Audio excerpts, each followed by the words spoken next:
नमस्कार दोस्तों, आपके अपने YouTube चैनल साहित्य मंथन के मंच से मैं डॉक्टर सुमन श्री आप सभी का स्वागत करती हूँ, अभिनंदन करती हूँ। दोस्तों, हिंदी भाषा का उद्भव और विकास में आज हम भाग 4 लेकर आए हैं। इससे पहले हमने भाग 1, भाग 2 और भाग 3 की विस्तृत चर्चा की है, जिनमें हमने भाषा किसे कहते हैं, यानी जो कही और सुनी जाए वो भाषा कहलाती है, भाषा की विशेषताएं कौन कौन सी थी और विश्व में कितनी भाषाएं बोली जाती हैं। विश्व में 2746 यानी लगभग 3000 भाषाएं बोली जाती हैं। इसके साथ साथ हमने विश्व के 13 भाषा परिवारों की विस्तार से चर्चा की है, जिनमें से भारोपीय परिवार विश्व का सबसे बड़ा भाषा परिवार है और सभी आर्य भाषाएं भारोपीय परिवार में मुख्य रूप से 4 भाषा परिवार की भाषाएं बोली जाती हैं, जिसके कारण जो 4 भाषाएं थी उनसे हमारी आर्य भाषा अत्यधिक प्रभावित हुई। वे कौन कौन सी हैं उनके बारे में भी हमने जाना, जिनमें से वो 4 भाषाएं थी द्रविड़ भाषा, ऑस्ट्रिक भाषा, किरात भाषा और नेग्रिटा भाषा। साथ ही हमने भारत की आर्य भाषाओं का वर्गीकरण किया था, जिनमें हमने प्राचीन कालीन भारतीय आर्य भाषाएं, मध्यकालीन भारतीय आर्य भाषाएं और आधुनिक कालीन आर्य भाषाओं के बारे में चर्चा की थी। इसी क्रम को आगे बढ़ाते हुए आज हम भारत की जो प्राचीन आर्य भाषाएं हैं इसके बारे में विस्तार से चर्चा करेंगे। पिछले सत्र में जो हमने उनके 3 भाग किए थे कि प्राचीन, मध्य और आधुनिक आर्य भाषाएं, ये सब केवल एक रूपरेखा के रूप में थे, लेकिन आज हम इस भाग 4 में प्राचीन आर्य भाषाओं का विस्तार से चर्चा करेंगे, जिसमें 2 आर्य भाषाएं हैं, वैदिक आर्य भाषा। और आज के सत्र में जो हम पढ़ेंगे उनमें से सबसे पहले है भारतीय आर्य भाषाओं का वर्गीकरण। ये देखिए, सबसे पहले हम पढ़ेंगे कि भारतीय भाषाओं का वर्गीकरण, और फिर उसके बाद नंबर 2 पर पढ़ेंगे प्राचीन भारतीय आर्य भाषाएं, जिनके अंतर्गत वैदिक और लौकिक संस्कृत आती हैं। आज हम इन विषयों के बारे में विस्तार से चर्चा करेंगे। चलिए आगे चलते हैं। और इन सभी विषयों को विस्तार रूप से समझने के लिए हमने जिन आधार ग्रंथों की सहायता ली है वे हैं हिंदी भाषा का संक्षिप्त इतिहास, भोलानाथ तिवारी। दूसरे नंबर पर है हिंदी भाषा, धीरेन्द्र वर्मा। और तीसरा जो आधार ग्रंथ है उसका नाम है हिंदी उद्भव, विकास और रूप, हरदेव बाहरी। और आखिरी जो आधार ग्रंथ है उसका नाम है हिंदी भाषा की उत्पत्ति, महावीर प्रसाद द्विवेदी। दोस्तों, हम अपने प्रत्येक भाग में इन आधार ग्रंथों की सूची इसलिए प्रस्तुत करते हैं जिससे हमारा जो विषय है उसकी प्रामाणिकता सिद्ध हो सके। हम जो भी चर्चा इस सत्र में करेंगे वो सब इन आधार ग्रंथों के माध्यम से करेंगे, इसलिए आधार ग्रंथों का संक्षिप्त विवरण देना अत्यंत आवश्यक हो जाता है। ठीक है, आगे चलते हैं। देखिए, भारतीय आर्य भाषाओं को 3 कालखंडों में विभक्त किया गया है। नंबर 1, प्राचीन भारतीय आर्य भाषाएं। देखिए, जब हम इन कालखंडों के साथ साथ इनका जो समय है उसको भी ध्यान से पढ़ेंगे और उसको अच्छे से समझेंगे। जैसे प्राचीन भारतीय आर्य भाषाओं का समय 1500 ईस्वी पूर्व से 500 ईस्वी पूर्व तक था। और प्राचीन भारतीय आर्य भाषाओं में कौन कौन सी हैं? वैदिक संस्कृत और लौकिक संस्कृत। और इस कालक्रम को ध्यान में रखते हुए वैदिक संस्कृत का जो समय है वह 1500 ईस्वी पूर्व से लेकर 1000 ईस्वी पूर्व तक है और लौकिक संस्कृत का समय है वो 1000 ईस्वी पूर्व से 500 ईस्वी पूर्व तक होता है। आगे चलते हैं। दूसरा कालखंड है वो है मध्यकालीन भारतीय आर्य भाषाएं, जिसका समय है 500 ईस्वी पूर्व से 1000 ईस्वी। दोस्तों, इस विषय में एक बात अवश्य ध्यान रखें, जिसकी हम पहले भी चर्चा कर चुके हैं और आप सब भी जानते हैं कि भाषाएं एकदम न तो प्रारंभ होती हैं और न ही एकदम से समाप्त हो जाती हैं।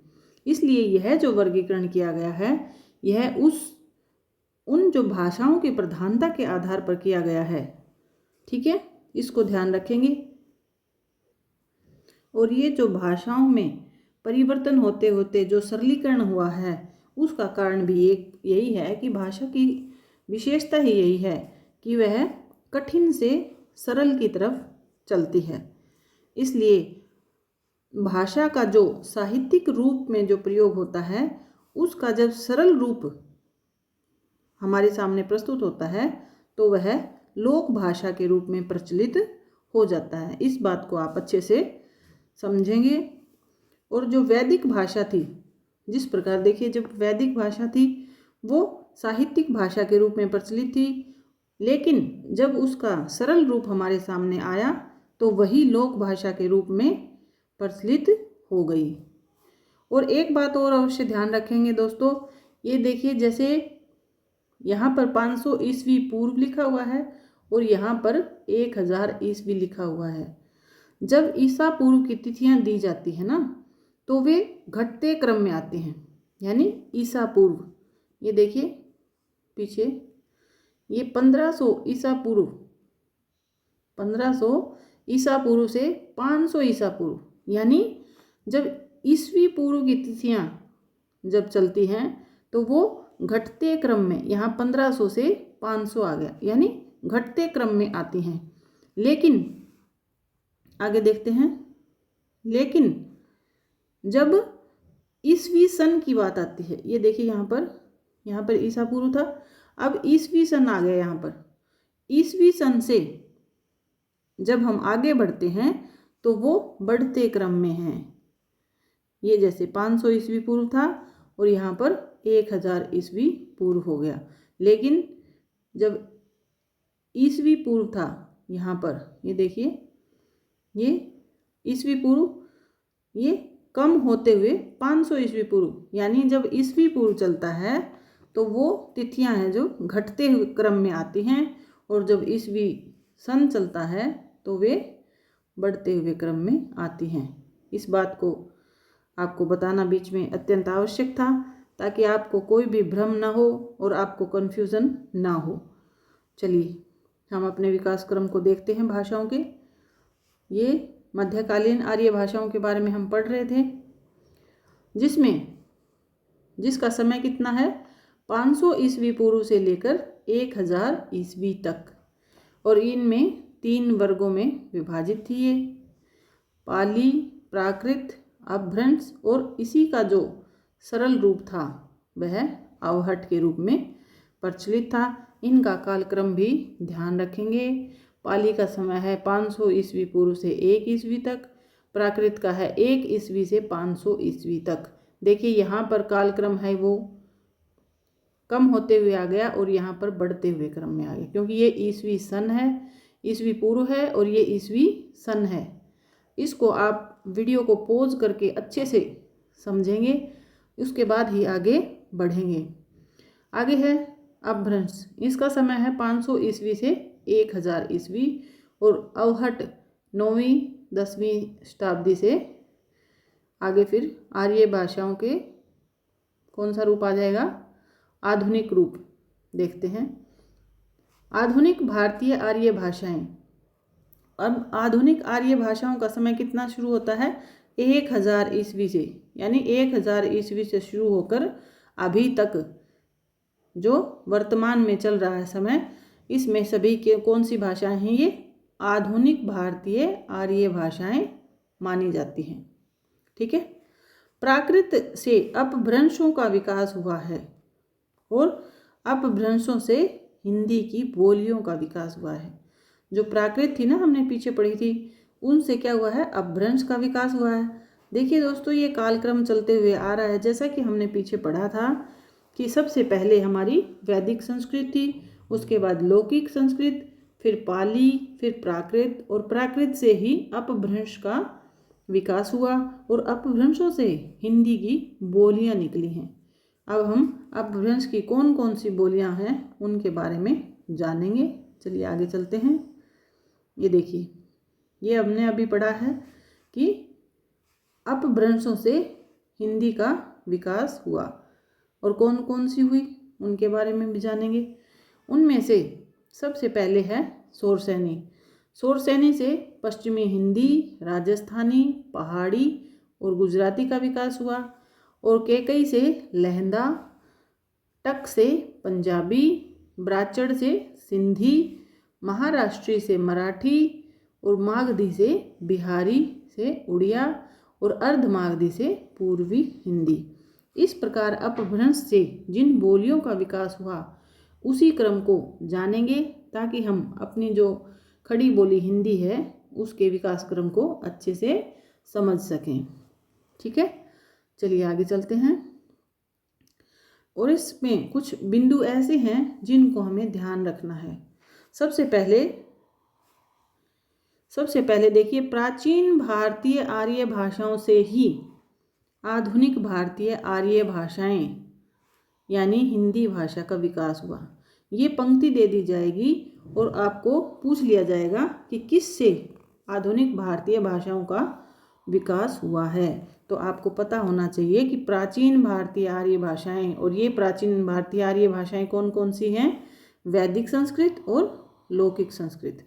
उन्हीं से आधुनिक भारतीय आर्य भाषाओं का विकास हुआ है। इसी क्रम को हमने पीछे जाना और यही बात यहाँ पर कही गई है। दूसरे भाग में क्या कह रहे हैं कि प्राचीन भारतीय आर्य भाषाएं ही वह बीज है, यानी प्राचीन भारतीय आर्य भाषा ही क्या है, वहाँ बीज रूप में है,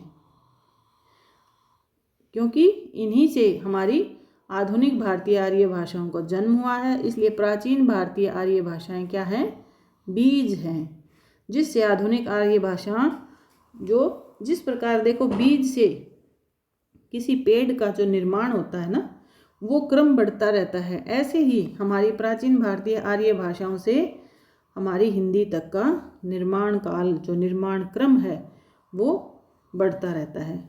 उसी प्रकार प्राचीन भारतीय आर्य भाषाओं से ही आधुनिक भारतीय आर्य भाषाएं अंकुरित हुई, पल्लवित हुई, फिर पुष्पित हुई और फलित हुई। ठीक है, और इसी विशाल वृक्ष का फल है वह है हमारी हिंदी।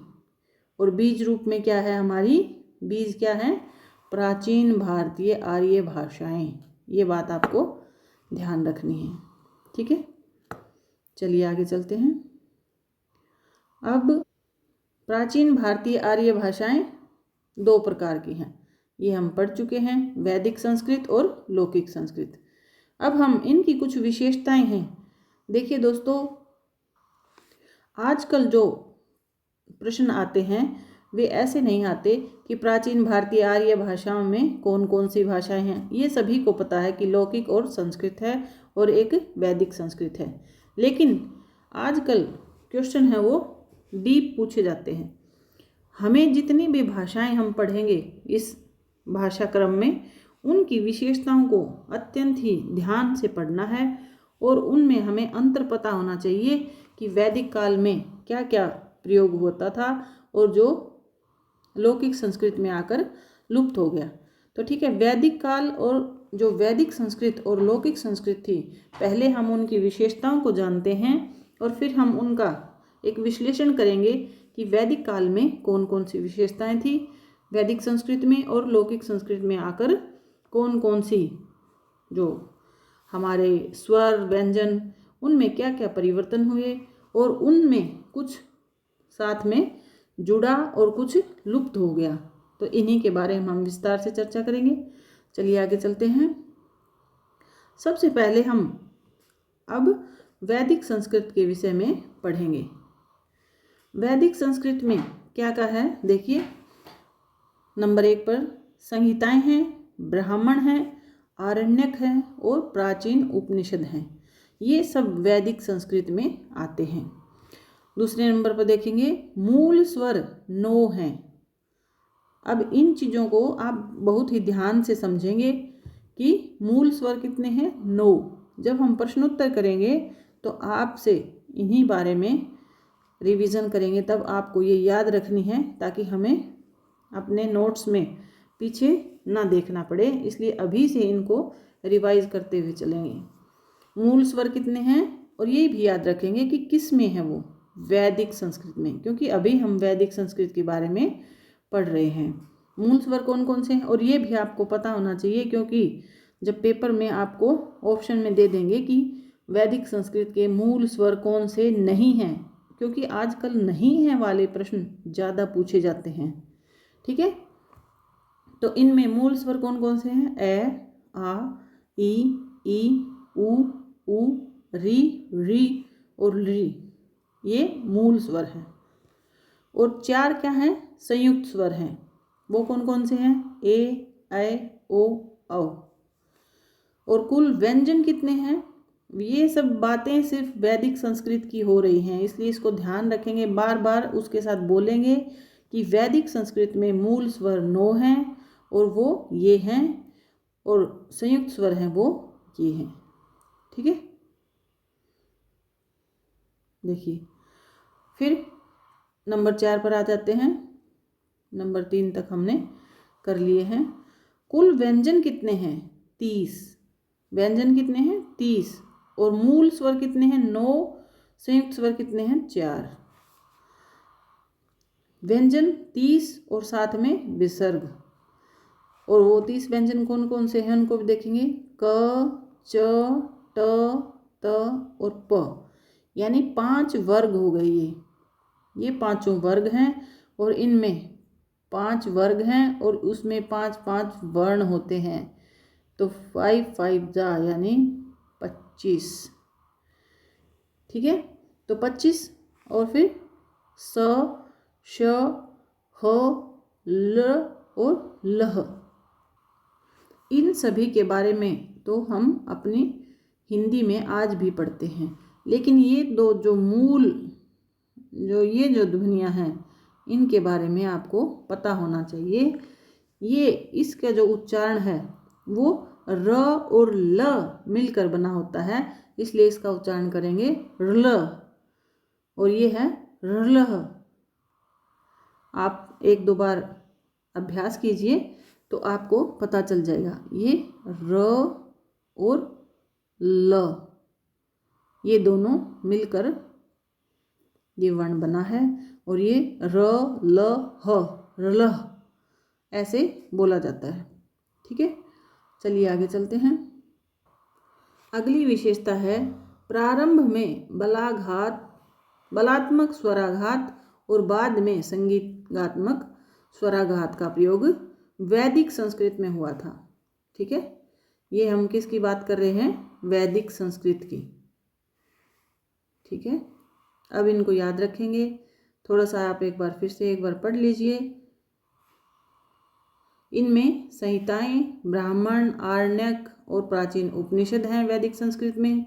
मूल स्वर 9 हैं, संयुक्त स्वर 4 हैं, कुल व्यंजन 30 हैं और विसर्ग हैं। और प्रारंभ में बलात्मक स्वराघात और संगीतात्मक स्वराघात का प्रयोग वैदिक संस्कृत में किया जाता था। अब स्वराघात क्या होता है इसे भी समझें। सिर्फ पढ़ लेना ही उचित नहीं है, उस शब्द को अच्छे से समझना बहुत ज़रूरी है, क्योंकि पिछले सत्र में जब हम भाषा की विशेषताएं पढ़ रहे थे तो यादृच्छिक का जो अर्थ था उसका अगर पता नहीं है तो हम प्रश्नों का उत्तर नहीं दे पाएंगे, उसकी हमने विस्तार से चर्चा की थी। इसी प्रकार कुछ शब्द ऐसे आते हैं जिनको आपको समझना अत्यंत ही आवश्यक है। अब स्वराघात क्या होता है इसे भी समझें।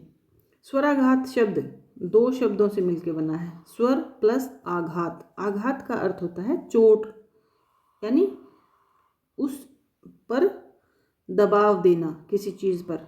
जिस प्रकार जब भी हम बोलते हैं तो अलग अलग वर्ण और उन पर अलग अलग तरह से दबाव डालते हैं, यानी किसी को हम जोर से बोलते हैं, किसी पर हम दबाव कम डालते हैं।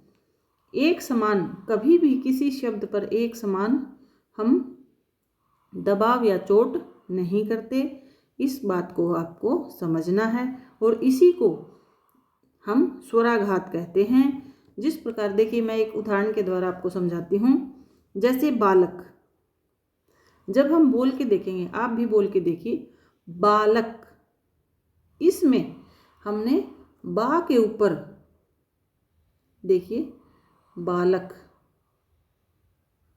इसमें बा के ऊपर जितना हमने जोर दिया उतना ल और क पर नहीं दिया, इसलिए यहाँ पर बलाघात है, बलात्मक जो स्वराघात है वो ब के ऊपर आया है। ठीक है, तो आप समझ गए होंगे कि बलात्मक स्वराघात क्या होता है। और दूसरा है हमारा संगीतात्मक स्वराघात, इसको भी समझेंगे। जैसा कि नाम से ही प्रतीत होता है, संगीतात्मक स्वराघात यानी संगीत में जब हम कभी स्वरों को देखते हैं, जब आपने गायन को भी देखा होगा, कभी स्वर हैं वो ऊंचाई पर होते हैं, यानी ऊंचे स्वर बोले जाते हैं, कभी नीचे स्वर बोले जाते हैं और कभी सम होते हैं, यानी उनकी तीन प्रकार की स्थितियां होती हैं। तीन प्रकार की कितनी होती हैं? तीन प्रकार की स्थितियां होती हैं। और वे कौन कौन सी होती हैं? उदात्त, जैसे ही नाम से ही स्पष्ट है कि उदात्त का अर्थ है ऊपर या ऊंचा, और दूसरा है अनुदात्त, उसका अर्थ है नीचे, और एक है स्वरित, उसका अर्थ है समान या सम। इसलिए जब हम इन बातों को ध्यान रखते हैं कि कौन सा स्वर हमने उदात्त के रूप में लेना है, कौन सा अनुदात्त और कौन सा सम रखना है, तो इसी बातों को जब हम ध्यान में रखते हैं तो वो संगीतात्मक स्वराघात होता है। ठीक है, इसलिए यहाँ पर यही बताया गया है कि वैदिक संस्कृत में, कहाँ पर? वैदिक संस्कृत में बलात्मक स्वराघात और संगीतात्मक स्वराघात दोनों पर विशेष ध्यान दिया जाता था, और जिसका प्रभाव हम आज भी देख सकते हैं। यहाँ पर हमने वैदिक संस्कृत की 5 विशेषताएं पढ़ चुके हैं, नंबर 1, नंबर 2, नंबर 3, नंबर 4 और नंबर 5। इनको विशेष रूप से ध्यान रखेंगे, क्योंकि जब प्रश्न बनते हैं तो इन्हीं में से बनेंगे कि कौन सा वैदिक संस्कृत में आता है या कौन सी विशेषता है वो वैदिक संस्कृत की नहीं है। चलिए आगे चलते हैं। ये देखिए, वैदिक संस्कृत में नंबर 6 पे देखते हैं। वैदिक संस्कृत में 3 लिंग होते थे, पुल्लिंग, स्त्रीलिंग और नपुंसकलिंग। ये सिर्फ याद करने की है, आपको पता भी है इनका। और 3 वचन होते हैं, एक वचन, द्विवचन, बहुवचन। लेकिन हमारे हिंदी में आते आते इनकी जो संख्या है वो कम हो गई है।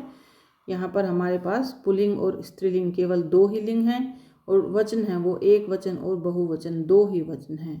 ये जो द्विवचन और संस्कृत का नपुंसकलिंग है, ये यहाँ पर हिंदी में आते आते समाप्त हो गए हैं।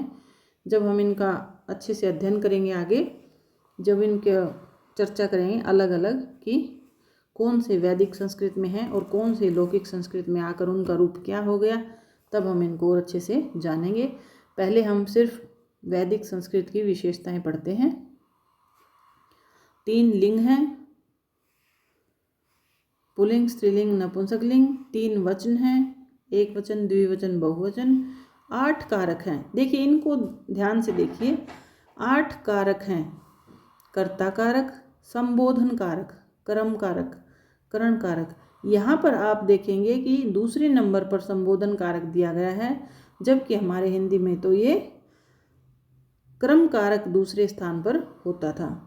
तो ये वैदिक संस्कृत में और हमारी हिंदी में कुछ अंतर आते आते ये सब हुआ है। तो आपको याद रखना है कि कारक की संख्या कितनी है? 8 है, और उसमें सबसे पहले है कर्ता कारक, और फिर संबोधन, कर्म कारक, कर्ण कारक, संप्रदान कारक, अपादान कारक, संबंध कारक और अधिकरण कारक। ठीक है, आगे देखते हैं समास। वैदिक संस्कृत में चार ही समासों का प्रयोग किया जाता था और उनके नाम हैं, ये भी आपको ध्यान रखना है क्योंकि जब प्रश्न देंगे तो इसमें कोई अन्य समास जोड़ देंगे और आपसे पूछ लेंगे कि वैदिक काल में कौन सा समास है वो प्रयोग में नहीं आता था। इसलिए आप इन चारों का याद रखेंगे तो आपको पता रहेगा कि ये तो वैदिक काल में आते हैं। तत्पुरुष समास, बहुव्रीहि समास, कर्मधारय समास और द्वंद्व समास। चलिए आगे चलते हैं। आगे नंबर 10 पे देखते हैं आर्यत्र शब्दों का आगमन। अब देखिए ये आर्यत्र शब्दों का आगमन क्या हुआ।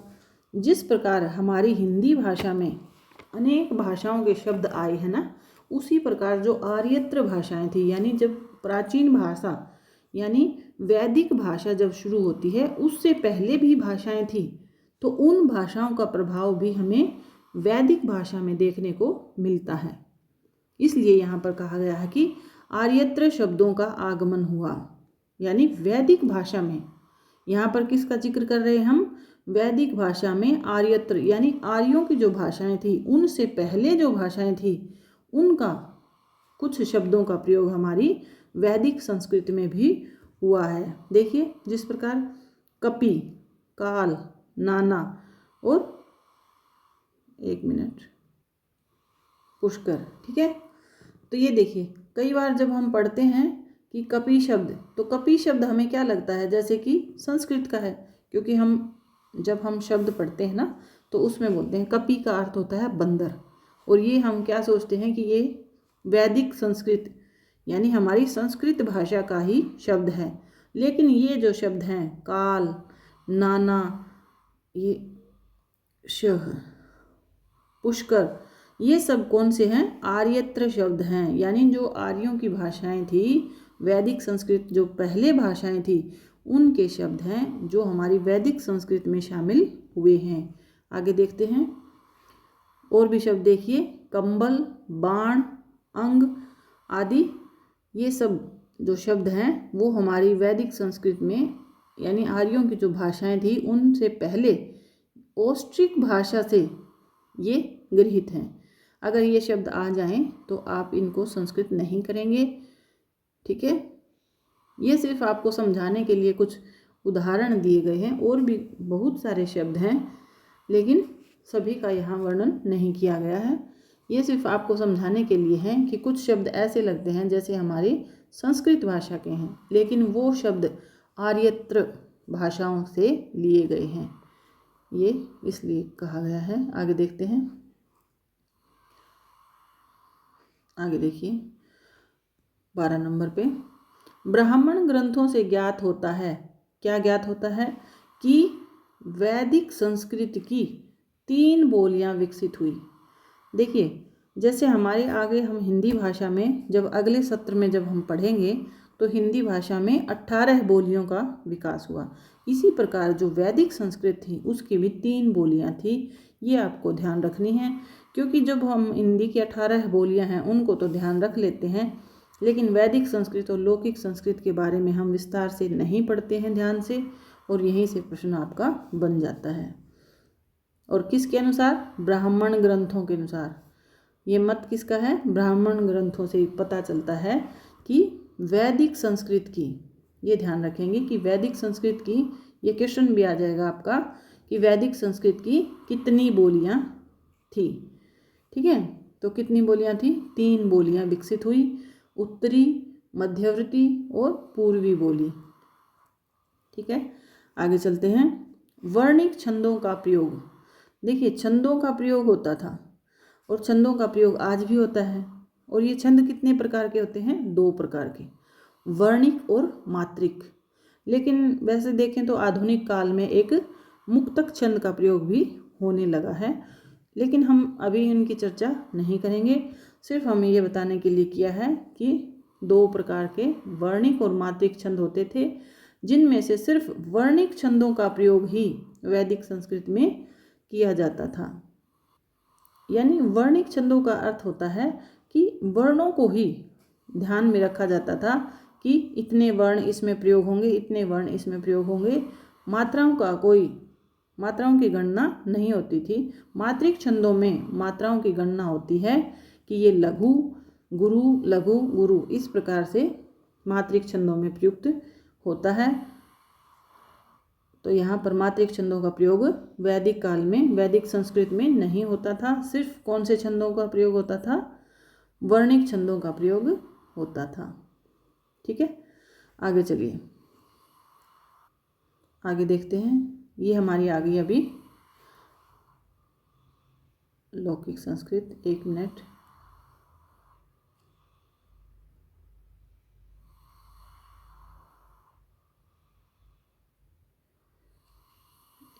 दोस्तों।